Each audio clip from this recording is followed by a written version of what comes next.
Good morning dear students. हाँ जी बेटा, अज असी सोहन सिंह मीसा की लिखी कविता परौणी की प्रसंग व्याख्या पढ़ांगे ते समझांगे। इस दे विच कवि ने अपने घर जम्मी बच्ची के संबंध विच लिखी है यह कविता। इस विच कवि ने घर विच कुड़ी का जन्म होने ते उसकी माँ, दादी अते पिता के मन विच उपजे भावां नूं अंकित किया है। कवि लिखता है कि साडे घर एक निक्की जही प्राहुणी ने जन्म लिया, भाव एक छोटी जही बच्ची ने जन्म लिया। वो सारियां वल हैरान होई देखदी है परंतु बोल नहीं सकती। वो ना साडी गल समझदी है ते ना अपने दिल दी दसदी है। वो तिखा तिखा रोंदी है ते निक्का निक्का हसदी है। इस तरह लगता है जिमें वो साडे घर दियां रस्मां देख के घाबर गई होवे।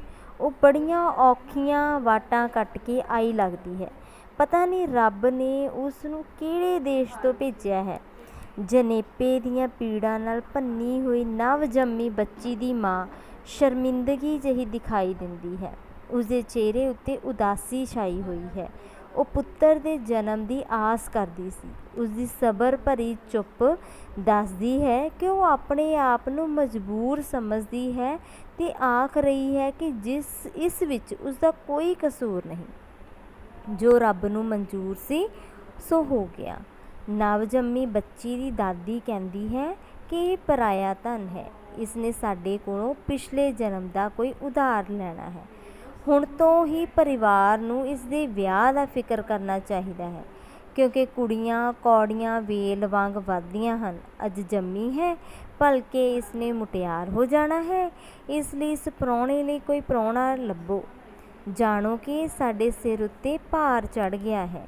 पिता के रूप विच कवि लिखता है कि मेरा अपना दिल कहता है कि इस दे कन्नां विच कहाँ के हे बच्ची तेरे हाथ विच साडी इज्जत है। बीबी राणी बन के उम्र गुजारी, किते दिल दी गल मन के साडी इज्जत ना रोल दें। मैं इसनूं समझाउणा चाहुंदा हाँ कि तू हुशियार हो, जग दियां ऊंझां हुण तो ही तैयार हन, पर ये साडी गल नहीं समझदी ते ना ही अपने दिल दी गल सानूं दसदी है। इंज लगदा है जिवें ओह साडे घर दियां रस्मां देख के घबरा गई होवे।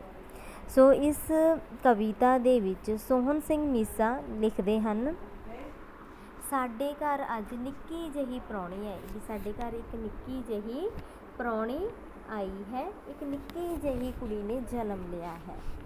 बिट बिट तक्के बोल ना सके ना साडी समझे। वो एक टिकटिकी ला के साडे सारियां वल देखी जा रही है, पर वो बोल नहीं सकती, अपने दिल दीयां गल्लां सानूं दस नहीं सकती। ना असी उसकी गल समझते हाँ, ना अपने दिल की गल दसे। तिखा तिखा रोवे, निक्का निक्का हसे। वो अपने दिल की गल दसन दे विच बेबस है। वो तिखा तिखा रोंदी है ते निक्का निक्का हसदी है। साडे घर दियां रस्मां देख के वो इंज महसूस हो रहा है कि वो घबरा गई होवे। औखियां वाटां कट के खबर नहीं है किहड़े देसों रब दी घल्ली साडे घर अज भी। बहुत औखियां वाटां कट के रस्ते कट के उसने पता नहीं किहड़े देश तो वो आई है, सानू इस बारे कोई खबर नहीं। रब ने उसनूं साडे घर भेजिया है। निक्की जही प्राहुणी आई, पीड़ा भन्नी माँ इसकी शर्मिंदी जापे दिसे उदास। उस निक्की जही कुड़ी दी माँ जिहड़ी आ जो पीड़ा भन के उसनूं पैदा किया, उस थोड़ी जी शर्मिंदगी महसूस कर रही है ते उदास है, क्योंकि वो एक पुत्तर की आस करती सी।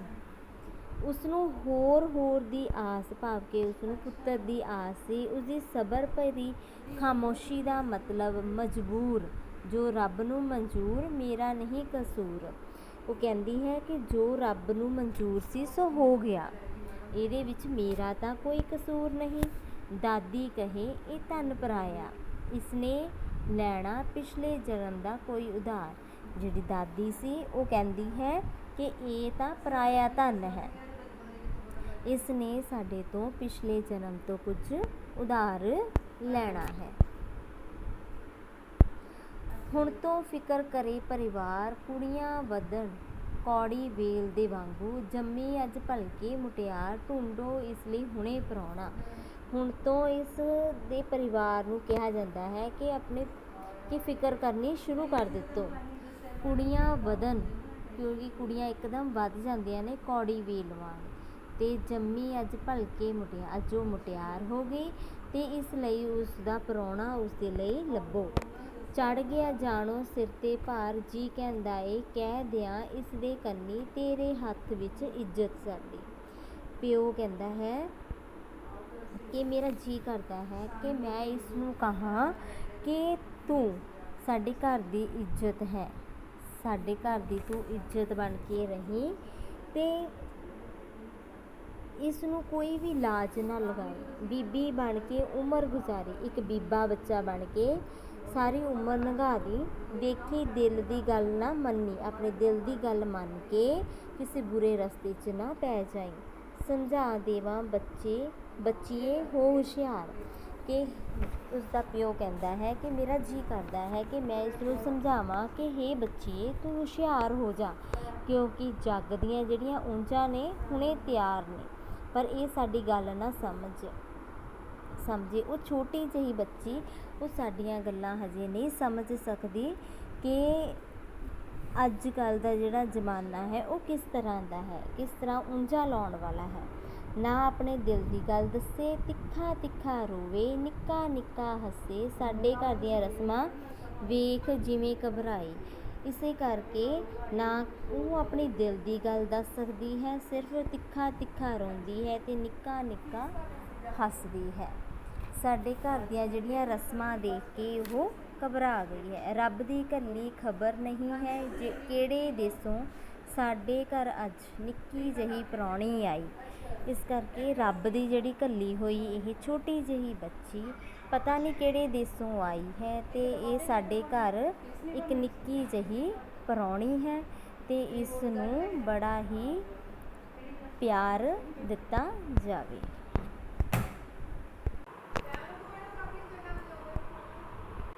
ਸੋ ਇਸ ਕਵਿਤਾ ਦਾ ਜਿਹੜਾ ਕੇਂਦਰੀ ਭਾਵ ਹੈ ਬੇਟਾ ਉਹ ਹੈ ਕਿ ਸਾਡੇ ਸਮਾਜ ਵਿੱਚ ਕੁੜੀ ਦੇ ਜਨਮ 'ਤੇ ਬਹੁਤੀ ਖੁਸ਼ੀ ਨਹੀਂ ਮਨਾਈ ਜਾਂਦੀ। ਕੁੜੀ ਨੂੰ ਜਨਮ ਦੇਣ ਵਾਲੀ ਮਾਂ ਇਸ ਨੂੰ ਆਪਣੀ ਆਸ ਦੇ ਉਲਟ ਹੋਈ ਗੱਲ ਦੇਖ ਕੇ ਸ਼ਰਮਿੰਦਗੀ ਮਹਿਸੂਸ ਕਰਦੀ ਹੈ। ਦਾਦੀ ਉਸ ਨੂੰ ਪਿਛਲੇ ਜਨਮ ਦਾ ਉਧਾਰ ਲੈਣ ਲਈ ਆਈ ਹੋਈ ਅਤੇ ਪਰਾਇਆ ਧਨ ਅਤੇ ਵਿਆਹ ਦਾ ਫਿਕਰ ਵਧਾਉਣ ਵਾਲੀ ਸਮਝਦੀ ਹੈ। ਪਿਤਾ ਉਸ ਤੋਂ ਆਸ ਕਰਦਾ ਹੈ ਕਿ ਉਹ ਵੱਡੀ ਹੋ ਕੇ ਉਸ ਦੀ ਇੱਜ਼ਤ ਦੀ ਸੰਭਾਲ ਕਰੇ।